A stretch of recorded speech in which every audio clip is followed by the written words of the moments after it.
Welcome back to another episode of Your Daily Real Estate. I'm Tristan. This episode's brought to you by abrillianttribe.com. Check us out.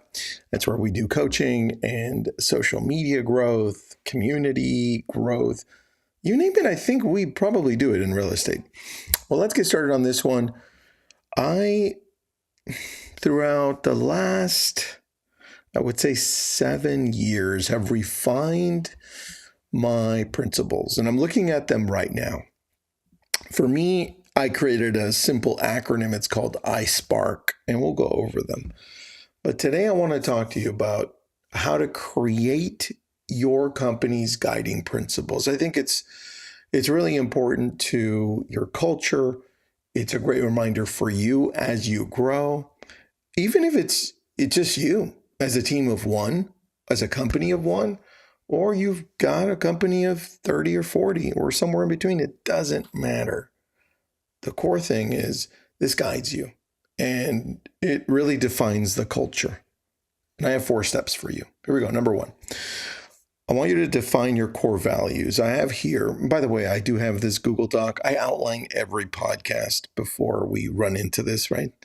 I'm not running by the seat of my pants. If you need this, I've got it for you.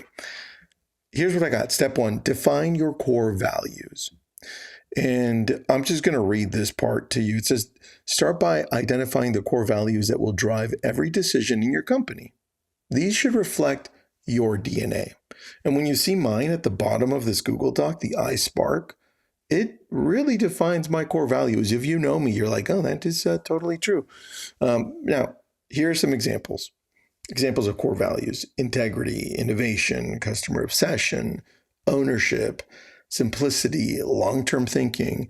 In fact, if you want to really take a deep dive into this, look up Amazon's 14 principles. I think they're leadership principles, or maybe they're just principles, but they're amazing. Step number 2, establish your principles. Your principles should reflect how you apply your core values in your daily business operations. Here's where I say pick 5 to 15. And here are some key areas to consider as you're going through this. Number 1, this is under step 2. Number 1 key area to consider: customer-centricity. How do you prioritize customer needs? Here's an example. Customer first. Every decision starts with what's best for the customer. That one reminds me of Amazon. Number 2, innovation and adaptability. How do you stay ahead of the competition? For example, invent and simplify. We seek new ways to innovate and always strive for simplicity. Number 3, ownership and accountability. How do employees take responsibility? Number 4, bias for action. How does your company approach decision making? I think this one's really important. Does speed matter over maybe calculated decisions? I don't know.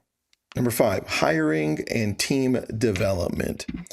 Hold on, I just noticed an error on my Google Doc here. I was typing too fast.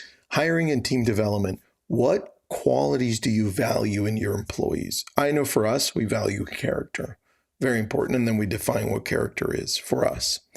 Number 6, long-term thinking. How do your companies balance short-term and long-term success? When I think of long-term thinking, I think I want to hire people. This one's one of our values, but in long-term thinking, I think I want somebody who understands that they're in this for a long term and that they're not going to see results for a while, right? Because that's how I operate. I do things like this podcast where I'm like, hey, I'm going to show up indefinitely until I provide enough value forever, right? And I don't know where this is going, but I know that it's going to provide value over time, and I'm going to go through this. And I know that inherently this is going to take a long time. And who knows what happens along the 10, 15 years that I do this podcast, right? Frugality or efficiency and efficiency. How do you manage resources? Number 8, commitment to excellence. How do you ensure quality in everything you do? That's a tough one, right? Anyway, those are some examples under step 2. Go through those. Step number 3, refine and communicate your principles. Once you've got them down, keep them simple, memorable, and actionable. Test them out. In fact, print them out and make them visible. I have this sheet in all of my rooms where I work, and my whole family knows it's I-SPAARK, even though they may not remember what each one of them means. But remember, it's at the bottom of this doc. If you need it, message me on Instagram, preferably on Instagram. If you message me in other places, I'll get to you. But sometimes it takes me a little bit because I'm the one responding to you on this one. Here's what I-SPAARK stands for. I made it simple. I made it an acronym so I could remember it all the time. And I'm always thinking I, innovation, S, systems, P, people first, A, awareness. A, I got double A. We added this one last year. So first A is awareness. Second A is adaptability. R is resilience, right? We want to bounce back. Things are going to go wrong. And K is for kindness. That's how we approach it. Those are my values for my businesses. This is how we operate. Could we add other things? Of course, we probably will end up adding other things. As I was going through this, I thought, excuse me, I thought number 6 in step number 2, long-term thinking. I'm like, man, that is a value we have, but I need to add that somewhere. Now I'm like thinking, well, the acronym I-SPAARK is great. Where do I add the L, like long-term thinking? Anyway, I'm just thinking out loud with you. So number 3, make sure you print this out, make this part of your everyday living. Your team can see it. If it's just you, you can see it. I suggest you review these or put them in front of you daily.